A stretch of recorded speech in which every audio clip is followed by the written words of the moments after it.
কি কি অবস্থা সবার, মানুষ কি বলবে, মানুষ কি ভাববে, এই কথা চিন্তা করে কিছু করতে পারছেন না, তাই তো? একটা কথা বলি, মনে রাখবেন, তুমি না খেয়ে থাকলে, তোমার মুড খারাপ থাকলে, তোমার কোনো কিছু হলে আশেপাশে কোনো মানুষ আসবে না তোমাকে ঠিক করতে। তো মানুষের এই কথা চিন্তা করে তুমি নিজেকে কেন থামিয়ে রাখছো ভাই?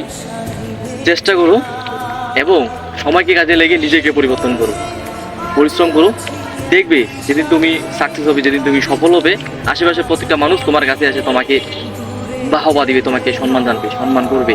তো এভাবে আর নিজের সময়গুলোকে নষ্ট না করে কাজে লেগে নিজেকে পরিবর্তন করো। আর যখন তুমি নিজেকে পরিবর্তন করতে পারবে, যখন তোমার সব কিছু হবে, দেখবে আশেপাশের সবাই তোমার কাছে আসবে, তখন সব কিছুই তোমার হবে। হ্যাঁ, কোনো মানুষ তোমাকে অবহেলা করতে পারবে না। তো এই কথাটাই বলছি, নিজেকে পরিবর্তন করো। মানুষ তোমার খারাপ সময়েও তোমার সাথে, মানে তুমি বেকার থাকলে তোমাকে কটু কথা বলবে, তোমার সব কিছু হলেও তোমাকে নিয়ে কটু কথা বলবে। সো মানুষের কথা চিন্তা না করে নিজেকে পরিবর্তন কীভাবে করবে সেই চিন্তা মাথায় নিয়ে নিজেকে পরিবর্তন করো। তো আর বেশি কথা না বাড়িয়ে, যে বোঝার যা বুঝার এটুকুতেই বুঝবেন। তো আর বেশি কথা না বাড়িয়ে ভিডিওকে শেষ করছি। সবাই ভালো থাকবেন, সবাইকে নমস্কার, হরে কৃষ্ণ। আর ভিডিওটা ভালো লাগলে অবশ্যই সাবস্ক্রাইব করবেন আমার চ্যানেলটিকে। নমস্কার সবাইকে, হরে কৃষ্ণ।